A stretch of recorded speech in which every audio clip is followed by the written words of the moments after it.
Hey everybody, welcome back to the No Genius YouTube channel. I'm here with my mentor, Mr. Patrick Franz. Patrick, how you doing today? Very good, man. Very Yeah. good. What's the name of your channel? No Genius. I'm subscribed to it, but I didn't know the name. Yeah. No Genius. No Genius. I like that. Yeah. I like that. Just focused on educating the people and spreading the good word about notes. Why? Because it's an incredible opportunity, one that most don't know about, and one that can really, create some life-changing, situations where it's all about passive income. But yeah, it's all about buying your time back and using your knowledge of mortgage note deals and whatnot to live the lifestyle that you want. So true game. I think I like that hat too. yeah, I'll get you one. There you go. I'll send you one. There you go. Yeah, but cool. So let's get rolling. First and foremost, could you give us a brief background of yourself and how you became a note investor?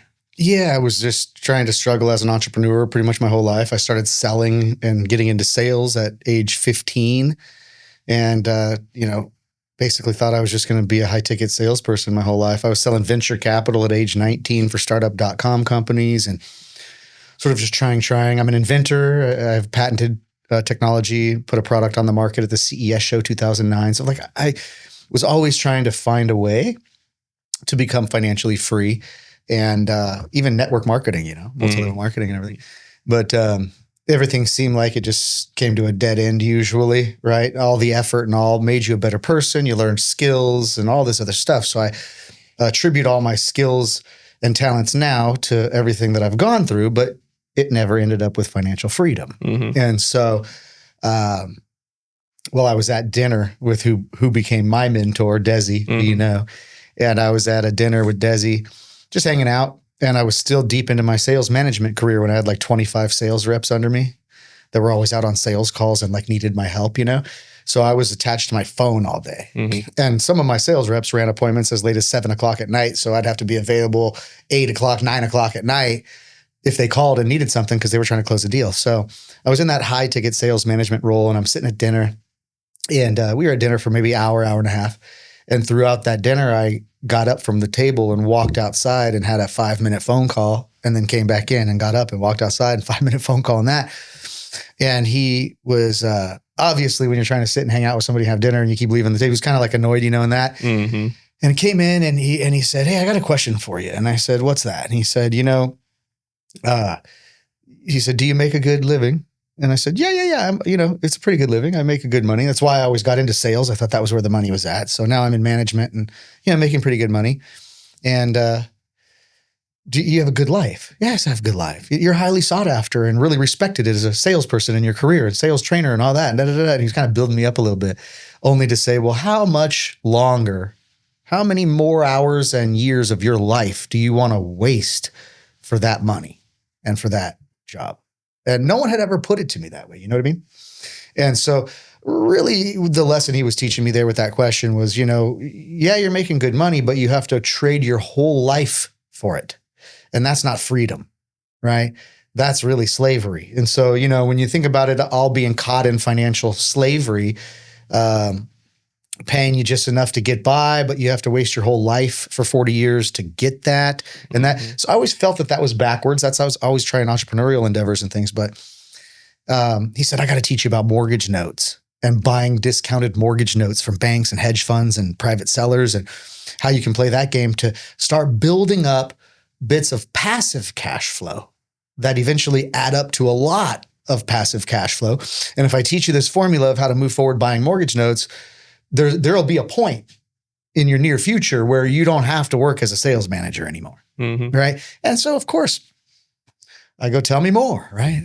Who doesn't want to know how to set themselves financially free? But he goes, there's no reason why I wouldn't take you under my wing, but I got to know that you're serious. And you're still working 12 hours a day as a sales manager. You still wake up every morning, put your suit on, drive in traffic, and go to that sales job. So I know you're just talk. When I see you're serious about it, then I'll teach you mortgage notes and we'll move forward on this together. I said, okay. So I tried to pick holes in mortgage notes for 6 months, dude. Mm-hmm. I was like, this is too good to be true. I've been involved in all high risk, high reward endeavors that mostly turn out to be losers and that. Mm-hmm. And I grew up that way. So then this seemed too good to be true, right? This seems too good to be true. But I started to pick holes in it for 6 months and he still kept telling me, I haven't seen you commit yet. I still see you're just doing the same old stuff. You're not really committed. You talk about wanting to learn notes, but really you're not making any commitments. So I finally just got fed up because I saw the light. I saw that mortgage notes were a great thing. And I decided to start pursuing it. But yeah, man, it was pick holes in it and then start moving forward with a mentor and getting going, buying like, you buy your first note. My first note, I had $37 of passive cash flow coming in from doing the deal.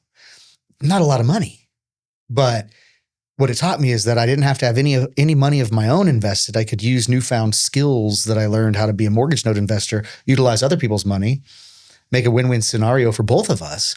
And at the end of the day, $37 a month wasn't a lot, but I figured, well, I'd never have to pay my Netflix bill again. Right. Yeah.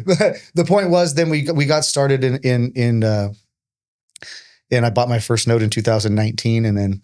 Was that the $4,000 one? Was that the real? Yeah, I bought a note for $4,500. Yeah, I know a lot of people, like when they think about investing, they think, "Oh, I don't have a bunch of money to start with." And it's like, well, yeah, you don't have to. Yeah, you could pay off your phone bill with $4K. You don't have to. And like, one of the reasons I wanted to go ahead and follow my mentor into this space was because he was one of those folks that he had a really great career. He was a heck of an entrepreneur. He had mortgage companies. He once had 28 rental properties in his rental portfolio as a landlord and so forth. He had done it. But the 2008 crash wiped him out like did some people. And here he found himself at 60 years old, broke. Having to start over at 60, right? Scary. Yeah, it's scary. But, in a few short years of him studying and learning mortgage notes and putting it to work, he was able to become wealthy and financially free in a few short years and get himself from broke to wealthier than he was as a business owner. And so because of that, I saw that he was able to do it and that obviously he was going to be able to guide me to do it. And then it was like, let's go, right? And let's get cracking. But yeah, it was just because I've been involved in so many other things that I realized mortgage note investing is probably or possibly one of the best investment vehicles created. And of course, it was created by banks. Banks aren't stupid. And so when we buy a mortgage note, we step into the bank's shoes and we play by the bank's rules. And it's a very good vehicle. Word. So you're about 5 years in now? 5 years in.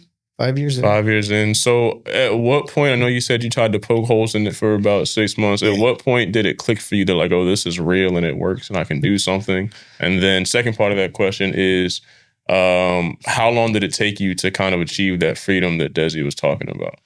Yeah. First part of your question, it was when I heard the 3 possible scenarios of what happens to a note. And that was what kind of sold me on it.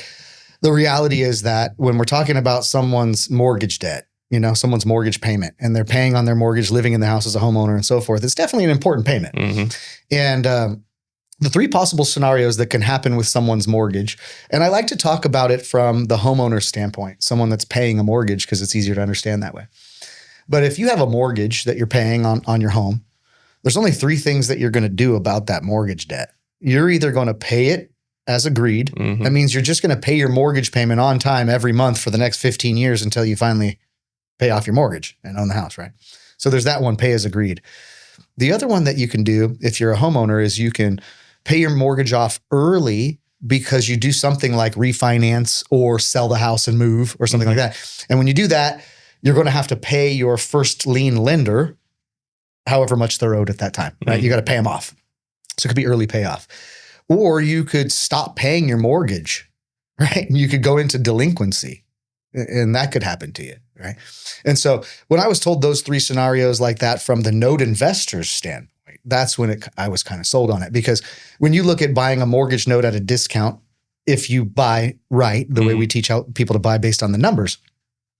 And for instance, I know we don't have a whiteboard or something, but maybe people understand easy math. But for instance, if a house is worth $200,000 and there's a homeowner living there, they owe $120,000 to the bank and there's 15 years left on that. And they owe $120,000 to the bank still. And I go to that bank and I buy that $120,000 worth of debt at a discount and I pay $100,000 cash to take over that $120,000 worth of debt. Well, just think of those numbers. So you've got a home, the physical property, which is worth $200,000. The debt owed on the mortgage is $120,000. And I bought that note for $100,000. So then when you look at those numbers, and that's a pretty common scenario, what I'm telling you, not out of line, right? Right. So when you look at those scenarios as the note investor and you say, okay, Well, if I bought this at a discount, I'm getting double-digit yields on my money. Mm. And yield meaning annualized return. So if I buy one of these notes, $120,000 balance, I'm able to pick it up for $100,000 cash. If they were paying an 8%, 7, 8, 9% interest rate on their mortgage, but I have less money invested, collecting that same amount. Yeah, so I may be collecting now 12, 13, 14% yield. Right. So if they pay me as agreed, that means that I collect passive cash flow by way of monthly mortgage payment every month for like 15 years straight. Mm-hmm. That's pretty cool. My money and it's secured by the property. Right. I have collateral the whole time. Mm-hmm. Right. So I have the collateral, which is a safety net. Right. But so option one, they pay as agreed. Am I okay making 14% annually on my dollar for 15 years straight? Is that cool? I would be, yeah. Take it, right? Take it. For sure. Secondly, remember I bought $120,000 worth of debt for $100,000. So what happens if they pay me off early? Right?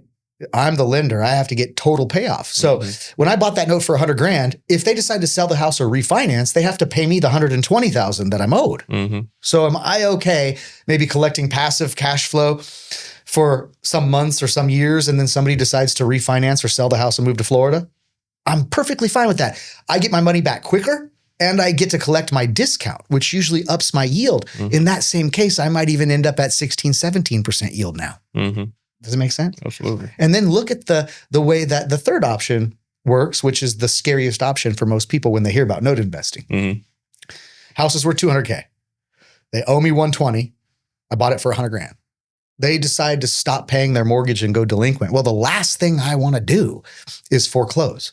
Okay. That's like last resort, because I can do a loan modification. I can do forbearance. I can offer them a deed in lieu of foreclosure, sign the house over to the bank, walk away clean. I can do all sort of things. And they still have the ability, if they're in a bad financial spot, remember, they've got equity. Mm-hmm. They owe me $120,000. I'm the bank, but they have a house worth $200,000. Why not put it up for sale, collect the equity and move on, right? And go to different, but at end all be all, some people don't do any of that and end up going through a foreclosure, which we have the legal right to do because we're repossessing what is our collateral, which is the physical real estate. Right. So just think about that.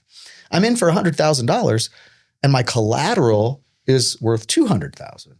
Am I in a good position? Absolutely. Yeah, absolutely. And so again, we never try to foreclose on people. That's a beautiful thing about being a smaller private note investor versus a larger institution like a big bank. To a big bank, these homeowners are just a number. Mm-hmm. To us, we have less assets to manage. And so we can hear from the homeowners, we can communicate, hear their stories, and try to do everything in our power to make it a win-win situation to keep them in that house. Because as a note investor, we're about passive cash flow. Realize if I take back a property as my collateral, I'm safe money-wise, but now I have to do work. Yeah, you gotta go find another deal. I have to do work. Mm-hmm. And, I have to hire a realtor. I have to put the house up for sale. I might have to do a clean out. I have to do all this stuff and now get involved very actively. Now it's going to be financially fine for me, right? Do I want to do all that? Not necessarily. So I try to do everything possible first: loan mods, cash for keys, deed in lieu of foreclosures, forbearances, all sort of different things to help somebody out, right? Mm-hmm. But at the end of the day, you always have that real estate as your collateral. And bottom line, really, when you look at that, is that as a note investor, the worst possible scenarios that could happen for the homeowner become the best possible scenarios for you as an investor, profit-wise. Mm-hmm. There comes an ethics behind that, and there comes who you are as an individual, right? And I can't say that every note investor is a really ethical and sweet person, but we try to be. And so every time we have somebody in a bad financial position, I try to do 5, 7 different things and work something out with them so that they don't have to lose their house. That's not my goal. I don't want their house. Remember, it creates work for me. Right. I'd rather have them just paying their mortgage payment on time every month. It's nice to just have the money hit the mailbox every month. Yeah. Yeah. No, that sounds great. I mean, I when I learned about those 3 outcomes myself, I was like, it kind of offers everything you want in an investment vehicle. You have the high returns. We're talking double digits, right? Annually. Sure. We got the security of, being tied to the collateral. And then we have it's passive. It's truly passive, right? People tend to pay their mortgage payments. Yeah. And we have these loans onboarded with what we call a licensed loan servicing company. So literally the loan servicing company is the person sending the monthly mortgage statement to them and doing the communications with them and sending them their year statement of what their balance is at the end of the year and all that stuff. They do all that dirty work for you. It's very, very, very inexpensive. And so, yeah, it's passive, man. And people tend to pay their mortgages and That's the payment we collect every month. So Right. you asked, what really sent me off and got me started to go crazy, which is really going crazy, brother. I quit my job, handed in the keys to my office, sold my house, moved, got a little office, and showed my mentor that I was really actually finally committed and I wasn't just talking anymore. Right. Does it make sense? And so that's when I got into it. But those 3 possible scenarios put me over the edge as well, where I was like, okay, there's a high likelihood that you're not going to come back with less money than you've invested. Yeah. And you can't say that for all investments out there. Yeah. I mean, if you do it right, it's hard to lose. It's hard to lose. And I think that's a huge selling point about mortgage notes. We talk about traditional real estate investing, and there's a lot of ups and downs. You can make big returns on it for sure. Not to say that it doesn't work, but there's a lot of outside factors that we can't control, things like that. Whereas you're talking notes, you buy good paper, and you sit back and you collect on it and you live your life. And don't get it twisted. I'm not trying to steer people away from real estate. Yeah. Real estate has great tax benefits and everything. In fact, I'm building apartments in Florida from the ground up. So I'm not against all these endeavors, but I'm just saying, with the mortgage note investing, it's something where you can surely sleep at night, and the contractual rate of return and passive cash flow, you can hardly find that anywhere else. I was just talking to somebody yesterday about crypto, because crypto's the hot ticket right now. Bitcoin's way up and all this stuff, right?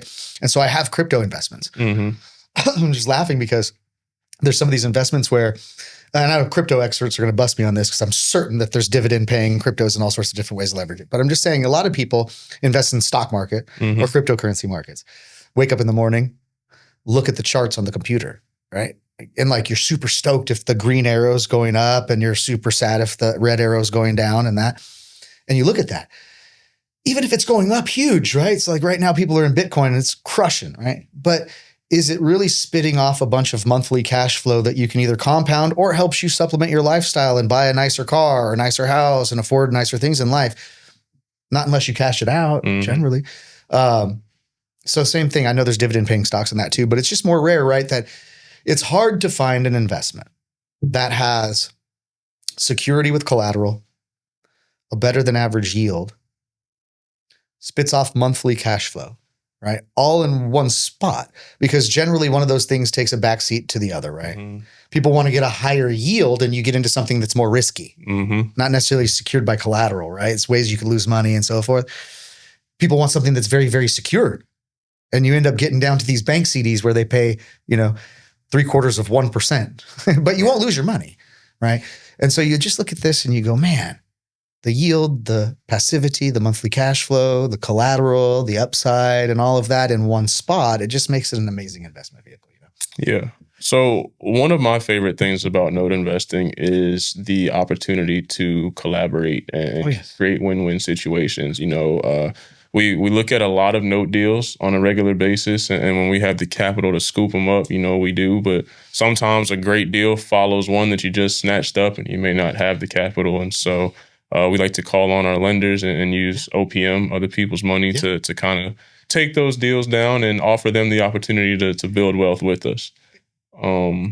You have a strategy called the Rhino method that you use to get that done. Could you talk about that a little bit? Yeah. I mean, the goal here really is to make a win-win-win situation. Okay. And a win for us who take the time to earn the skills to be a professional note investor. A win for us. A win for maybe a passive investor.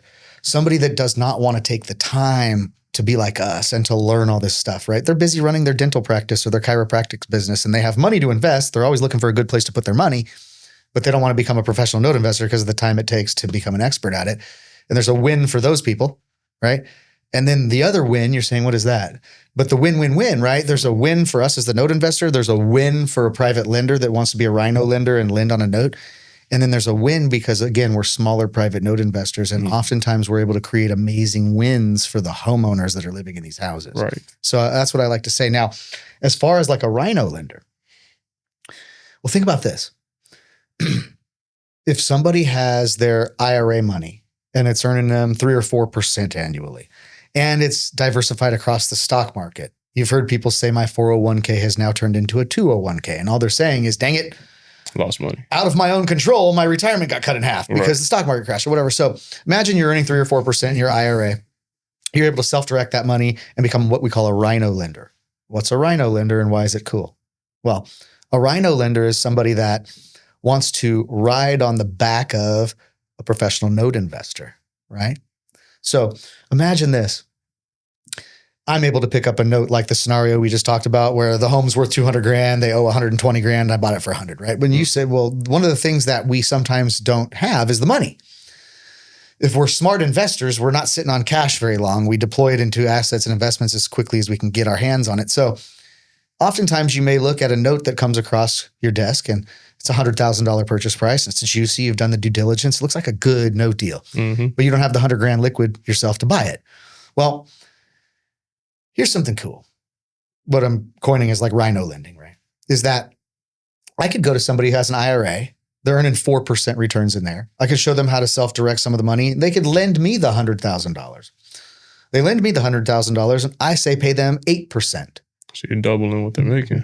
That's pretty good, right? I'd say so. I pay them 8%. And the thing about lending money is that what if something happens? How do I get it back? That's what people are always afraid of, right? Like you ain't going to lend me money.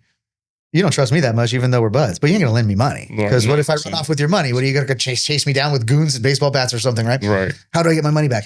The cool thing about rhino lending is this. You have the house, which is the physical house, which is an asset. You have the underlying debt, which is the promissory note that we buy. We invest in the note. That note is an asset, right? Well, what if I said, Ryan, I'm buying a $120,000 mortgage note with your borrowed money, using my skills and your money. I'm going to borrow the money from you, pay you the 8%, and I'm buying the note with your money. Here's what I'm going to do. Just in case I am flying to Florida to check on my apartment builds and my plane crashes, okay? I'm going to give you the path of least resistance here to show that you're very protected. I'm going to give you an assignment of collateral. And what that means is I'm taking my mortgage note that has a $120,000 balance, and I'm assigning that mortgage note to you as collateral for the $100,000 loan in case I don't pay you back, in case something happens.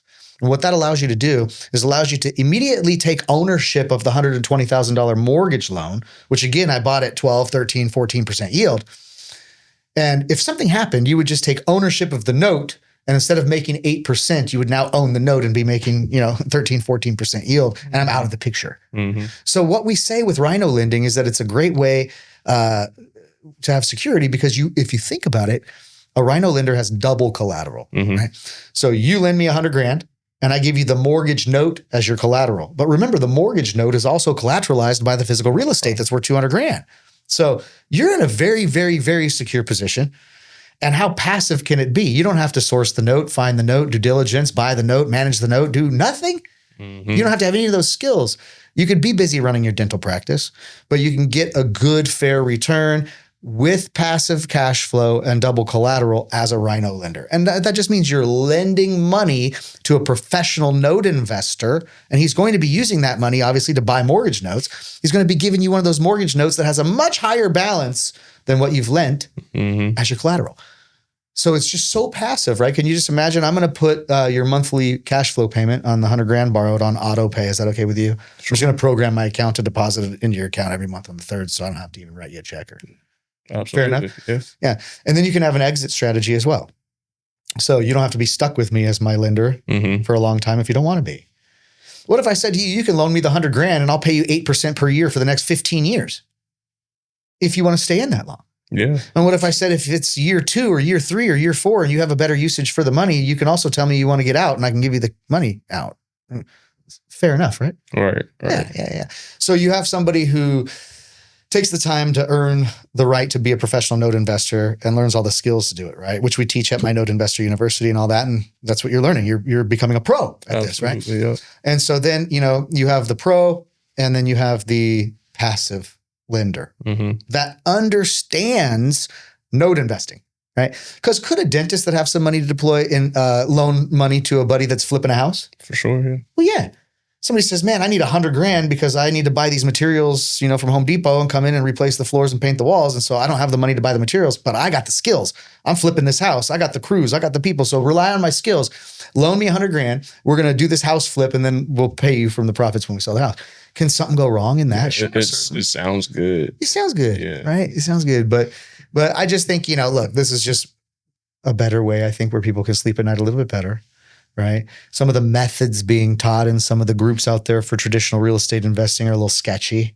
Okay. Yeah. So this is just the least sketch, right? The least sketch, and it's very secure. So the note investor is going to win. How? Because I'm buying a note at, say, 12, 13% yield, and then I'm collecting that mortgage payment from the homeowner every month. And then to my lender, I'm only paying, say, 8%, which makes my lender happy. There's a spread there that in lies. So if the mortgage payment coming in was $1,000 a month, and I paid my partner $750 a month, I just created $250 a month of passive cash flow with no money of my own using my skills as a note investor. And so I did something which you probably have done and people start to do when they learn this, is to say, well, geez, if for each deal that I do, I was able to create $250 a month passive cash flow for myself. How many deals do I need?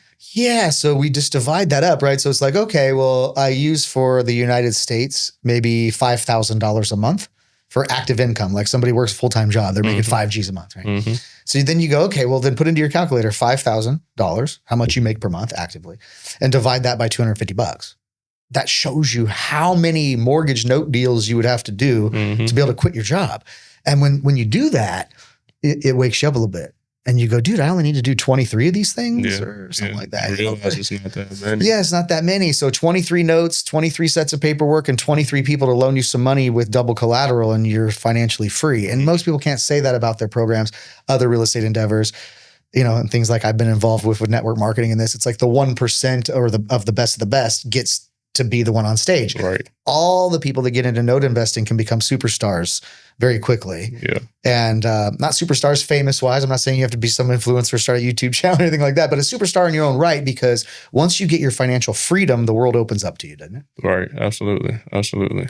And you make a good point as far as you can stack, 20 of these, 50 of these, however many you need, because there's not a whole lot of people know about this. And so there's not a ton of competition.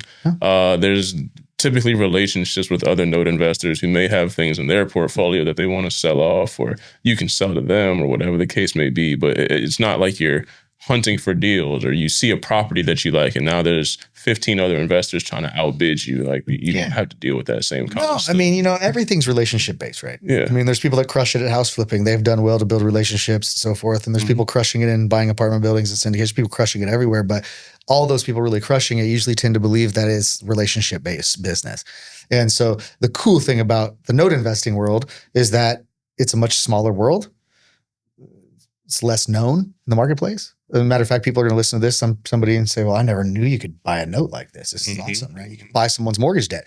But it seems to be a nicer environment too. I don't know, right? You've been to some conferences and stuff now. Oh, yeah. So it's like you can go to the conferences and the biggest, best players in the note investing industry are super humble and super cool and will talk to you and answer questions even if you're a brand new beginner. And there's no big divide between, those beginner people and us guys who are successful in that. It's kind of like a very cool community note investing is. And so, yeah, it's, I think, easier to break into. I think that there's less competition. I think it's easier to do the transactions. I think that it opens up more geography because, people that are into physical real estate, like if I own rental properties, I'm in San Diego. You want to stay? I'm in San Diego, California. Yeah. If I own rental properties, I want my rental properties to be within an hour drive of me. You know what I mean? Right. To be able to go and handle things if I need to. And I know people saying, you got property managers that can do all that and that. But trust me, people want to go and be able to kick their real estate with their foot and know that it's still standing there. And with notes, it's different, right? With notes, you can literally buy notes all across the United States, right? There's probably 8 or 10 states I avoid. But other than that, it opens up a lot of territory. I never have to go and kick the physical real estate. I can get somebody else to do that for me, right? I can call a realtor in the city or state where I'm buying that note, and I can have a realtor go by. I can have door knockers go by. I can have people go by and do my stuff. But remember, I'm the bank. Yeah. I'm the bank. If the roof leaks, who is needing to repair that roof leak? Not the bank. Not the bank. I wish when I used to owe Wells Fargo on my mortgage loan, I wish I could have called them and said, yo, Wells Fargo, fix my roof. It's not like that. You do, and you can call your landlord. So that's why people want to be a little bit closer and not rely upon maybe a crummy property management company to do your job for you on rentals and stuff. But it's just more headache, more maintenance. It's not as passive as it may seem. owning a plethora of rental properties, but it can make you wealthy. Yeah. It can make you wealthy. Yeah. And the tax benefits to physical real estate, once again, are far and above note investing. And so therefore, we always recommend, if you are going to build a large portfolio of notes and stuff, that you do have physical real estate.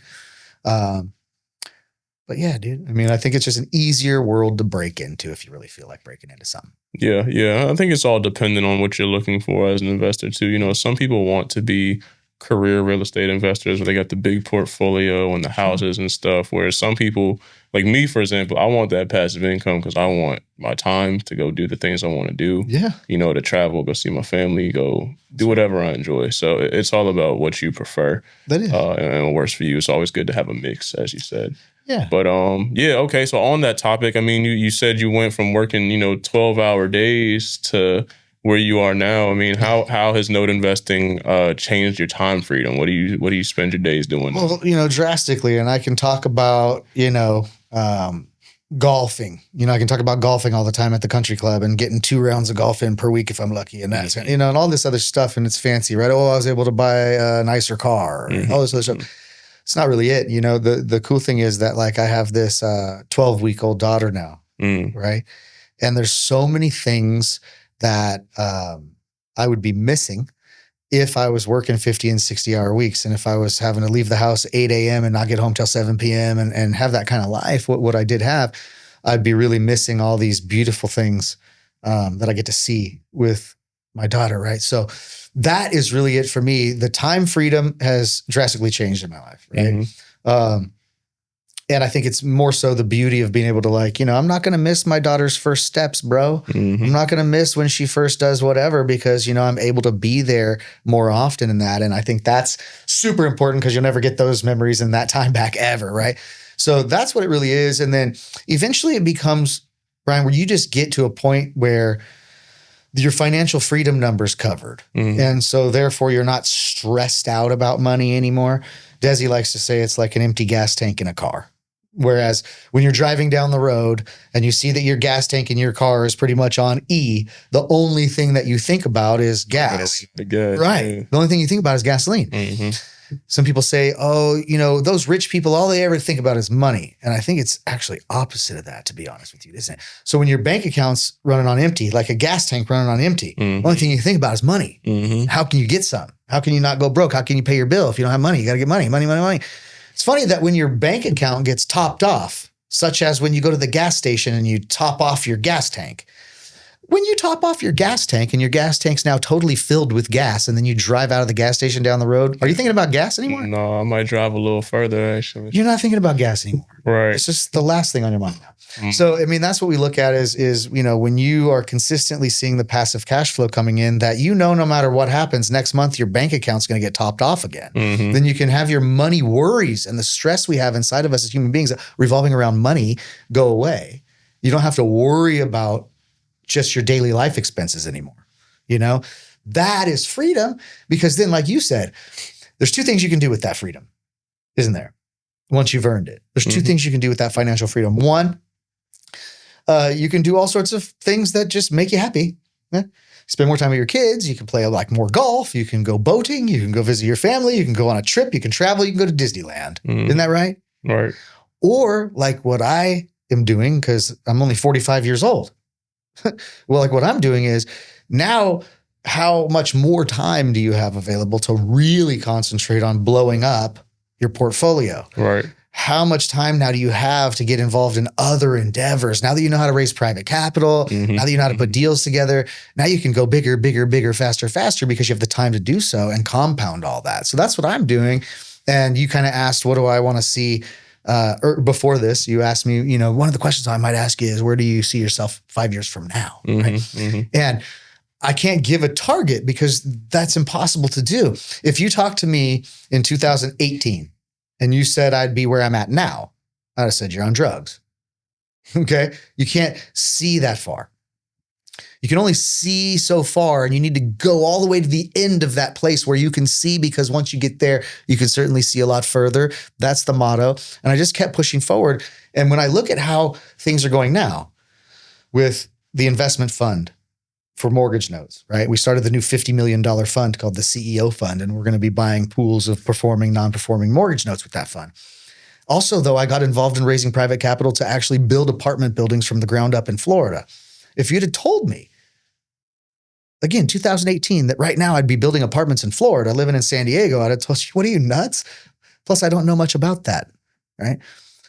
So if you said, well, where do you see yourself in 5 years? I'd have to answer this way. I don't know, but I know it's going to be in a great place, far better than where I'm at now. And I can't even see that far. But I do know that getting into mortgage notes has opened all these windows. If I wouldn't have got into mortgage notes, then I wouldn't be here, period. Yeah. So you get into mortgage notes, you're learning how money works, you're learning how debt works, you're learning more about real estate and learning how the debt attaches to real estate, those kinds of things. And all of a sudden now opportunities may be placed in your lap that you can accept. See, so if somebody would have said to me in 2018, hey man, do you want to go build some apartments in Florida? I wouldn't have been the guy. I wouldn't have been able to accept the opportunity that was just placed on my lap, right? And I know a lot of people think that way too, where it's like, oh, I wish I could be one of those guys. Well, it's not, stop wishing, right? Just start to take steps, right? Like you're doing. Take some steps down just a different path, start doing some different stuff, start changing some habits, start getting around different people, right? Stepping outside your comfort zone a little bit, trying to be the dumbest MFer in the room so you can learn and learn and learn, and then go take what you've learned, your new skills, and go out there and bring value to the marketplace. And then watch how the wealth comes in, right? Now, where do I see myself in 5 years? I see myself accumulating maybe in $3 or $5 million in net worth. I see myself getting to a point of where I'm doubled or tripled what passive cash flow I have coming in now. And that's kind of the goal and the focus, but who knows where it'll go. The idea of where do I want to be? I mean, this stuff is not digging ditches. So as long as I have energy, which I'm a pretty energetic guy, I don't think I'll run out of energy anytime soon. But as long as I have energy and I'm having fun doing this stuff, then I'm going to continue doing it and just see exactly how big I can get. When I say how big I can get, I'm not saying that in an egotistical standpoint. I'm saying how big I can get, because the bigger I get, the more people I can help, the more value I can bring to the planet and the marketplace, right? And it's like building these apartments in Florida. You don't think this way, but it's kind of cool getting into it, which is we took a piece of raw land, we got it permitted and entitled, got it ready to build this apartment building. We're now building this 32-unit apartment building, and it seems all fun and it's been an adventure. But the whole thing at the end of the day, what I like to think of, man, 15, 20 years from now, right? There's going to be a family living in that apartment, raising their kid and enjoying living in Palm Bay, Florida, 5 minutes from the beach. And that's just cool to think about because of our creativity and our push forward and our ability to create the right teams and have the right ideas to go and build this apartment building where kids will be raised there and families will live there and all that. And that's cool. That's sometimes is cooler than me thinking about the profits we're going to make once we sell the building. Right. So. Right. No, that's great. I think that's a great attitude, great mindset to have. Like you said, just do something to get started, take those small steps, while learn skills, and apply them. And, over time, I'm less than a year into the note space, but already my mindset has expanded to what's possible, where I can take this thing, how it can benefit other people, I know plenty. I'm 30 years old right now. I know lucky. Yeah, I know, right? I just, what's funny is I just turned 30 in August, and it's like now I realize how young I really am. Like in my 20s, I'm like, oh, I gotta get it together, and I'm running out of time. And now it's like, all right, I'm just getting started. So, you make a good point. Can I? Yeah, go for it. You make a good point. Another lesson to learn is that you don't need to try to get rich quickly, even though that the shiny objects look real shiny. Okay, trust me, I get it. You don't have to try to get rich quickly.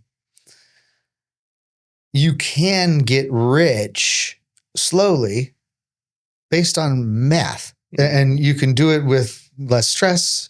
You don't have to go up and down and up and down and up and down and then hit it big and lose it all and hit it big and all that stuff. That's people have heart attacks from this stuff. What about just moving forward steadily? If you remember like the old story of the tortoise and the hare, that old cartoon, the tortoise and the hare, and that hare was sexy, dude. That even the female rabbits were like, woo, batting the eyes. He was so shiny and he was fast. and he was, outgoing, and he was a show off and all those things. And then they go, look at this tortoise over here. You know that story. Yep. Well, what's the moral of the story? Hair got burnt out. Hair got burnt, hair lost, hair got humiliated. People at the end of the day said that hair is dumb. But look at that tortoise. Still going after all. And he just did it at his own pace, right? One step forward. Well, I'm just telling you, right? Age 30, age 45, for my partner, age 60. I don't care if you're listening and you're 19. If you are, you're lucky to learn this stuff at 19. But how about just start doing it little by little? Accumulate one more deal next month. Get a little bit more passive cash flow. You can do this part-time. People don't need to quit their job and go full in like I did and be crazy. And you just think about it, man. The last 3 or 5 years, only being 30 even, it's okay. But the last 3 or 5 years has gone by, fast. Flown, right. Flies by. Time flies when you're having fun. Well, people do what they want to do most of the time or all the time, and therefore people like to have fun a lot, and time flies by. Yep. Time flies by. And so if you just thought the next 3 or 5 years is going to go by this, even quicker, the older you get, the faster it goes. But if you just did something a little bit and you started getting a little bit of passive cash flow built month after month after month, those months start to add up. And if within, say, a 36-month time period, if you could say, if I start now and I don't stress myself out and I just follow the right path, within 36 months from now, I can be financially free and never have to work again.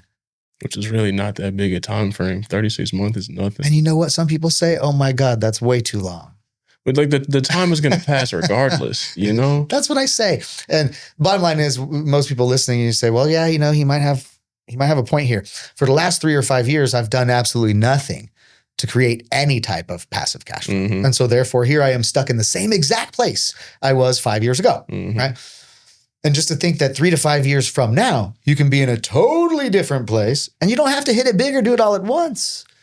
Just start doing it little by little. And maybe your method that we're trying to teach you guys is like, dude, just do one note deal a month.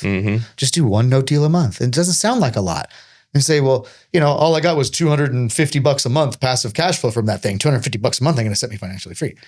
But $250 a month times 36 sets people financially free.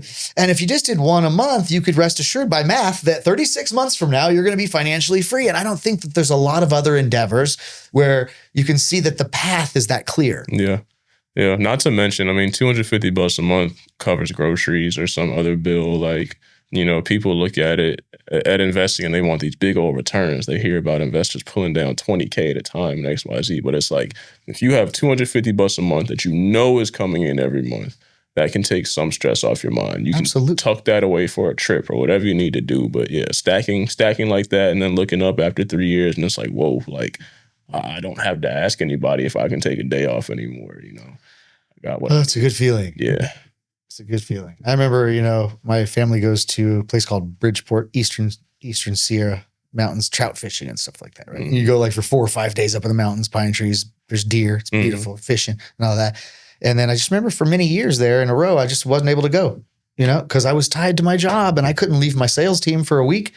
Whole sales would fall apart. I had to be there, right, to help manage it all. And it's just such a good feeling to know that now, if you asked how's life different, and just that one simple thing, right, I could, this coming year, go on the family fishing trip for a week or so and have zero stress and not have to answer to anybody to do so. I can just decide to do so. When I come back, the passive cash flow is still going to be coming in because whether I go fishing or not, people don't stop paying their mortgages. Yeah. That's the way to do it. That's the way to do it. Well, I'm very grateful to have learned note investing from you and Desi over the past year. As a student of NIU, I feel like it's very valuable. You guys have a great system. You guys have a great community that you've built. For someone who is interested in becoming a note investor or becoming a private lender, how can they find you? How can they learn more information? They don't need to find me. Okay. They find you. I'm right here. They find you. No. Thanks for asking that. But yeah, of course, if you want to join us, if you're listening and you want to join us and you want to be on that end of learning all the skills necessary to be a professional note investor, then go through my boy. He can show you how he can get you signed up. Same program you're in, right? Same program. Which is, we have the Note Investor University, right? And that's where we're going to teach you the fundamentals, the acquisition process, asset management, exit strategies, the whole 9 yards. And then showing now, teaching my students the Rhino method, which is to be able to leverage OPM to be able to buy more and more notes. Okay. So you're like, this is for the real estate entrepreneur, somebody that wants to really get into this, learn how to be a pro note investor like us. Right. Go through, learn how to join the Note Investor University, and then we can get you there. Yeah. Just like Patrick said, I mean, come talk to me, send me a message. I do have an affiliate link. I posted in the bio of this video. But yeah, get signed up for NIU, learn how to become a professional note investor and make yourself some passive income, live the life you want to live. Again, if you're interested in becoming a Rhino lender, I'm always looking for partners for deals. We're all looking for partners for deals, So let's talk. Patrick, thank you for your time.